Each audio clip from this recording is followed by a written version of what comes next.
Assalamualaikum warahmatullahi wabarakatuh. Kembali lagi bersama saya di pertemuan ke-10. Nah teman-teman, jadi di pertemuan kali ini itu kita akan mengulangi lagi presentasi. Jadi di dalam satu semester ini presentasi itu ada dua. Yang pertama kelompok sesuai urutan dari kelompok 1 sampai kelompok 6. Dan yang kedua bukan sesuai tetapi ngacak gitu, yang tadinya kelompok 1 menjadi kelompok 3, yang tadinya kelompok 4 menjadi kelompok 2, dan yang tadinya kelompok 2 misalkan bisa menjadi kelompok 5. Tetapi di pertemuan yang akan kita bahas ini kita akan membahas tentang presentasi kelompok 3. Nah kelompok 3 ini kebagian presentasi kelompok pertama. Jadi yang tadinya kelompok 3, nah sekarang ini tampil pertama. Ayo kita bahas apa aja sih materinya. Nah, yang akan kita bahas di sini adalah pokok-pokok dari makalah kelompok 3. Yang pertama itu adalah perbedaan antara artikel ilmiah dan jurnal ilmiah. Kalian tahu nggak artikel ilmiah perbedaannya dengan jurnal ilmiah? Ayo. Jadi presentasi kali ini kita belajar mandiri ya teman-teman.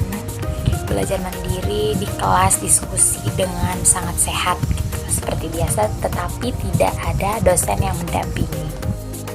Nah selain itu juga kelompok ini membahas juga tentang strategi penyusunannya bagaimana dan juga tekniknya bagaimana. Nah kita akan sedikit-sedikit membahas terkait materi yang akan disampaikan ini. Sayangnya pada pertemuan kali ini itu dosen atau Pak Adi, beliau tidak bisa membersamai presentasi kelompok pertama dikarenakan ada sesuatu urusan yang harus dikerjakan. Akan bahas ke yang pertama, yaitu perbedaan artikel ilmiah dan jurnal ilmiah. Apa itu? Ayo kita bahas kali ini. Nah kita akan membahas yang pertama dulu, perbedaan artikel ilmiah dan jurnal ilmiah. Kan padahal sama-sama ilmiah, kenapa harus beda? Nah, kita akan bahas nih di sini. Nah, selanjutnya kita akan membahas tentang jurnal ilmiah. Nah, jurnal ilmiah ini lebih kepada laporan penelitian yang mana dibuat untuk memajukan ilmu pengetahuan. Nah, jurnal ilmiah ini lebih kepada bentuk media publikasi untuk mempublikasikan karya tulis ilmiah atau KTI dalam singkatan. Selanjutnya kita akan membahas tentang strategi penyusunan karya tulis ilmiah. Yang pertama ada menentukan tema atau judul, terus menyusun ide gagasannya mau seperti apa, lalu menulis dan menyunting untuk dipublikasikan.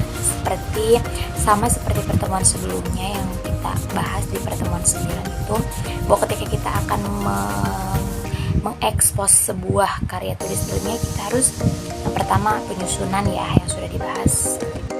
Nah ketika kita ingin menyusun sebuah artikel dengan efektif atau secara efektif, itu kita bisa menentukan dari tema. Nah temanya ini harus ditentukan dengan sematang mungkin atau dipersiapkan sesiap mungkin, karena tema itu adalah sebagai fondasi utama untuk kita ke depannya gitu. Nah teman-teman, selanjutnya juga kita diperlihatkan oleh jurnal-jurnal yang telah terbit di Sinta. Contohnya seperti ini. Nah kita akan membahas terkait artikel ilmiah. Ilmiah ini adalah kata ilmu, di mana kata ilmu ini seperti mengandung unsur ilmu pengetahuan.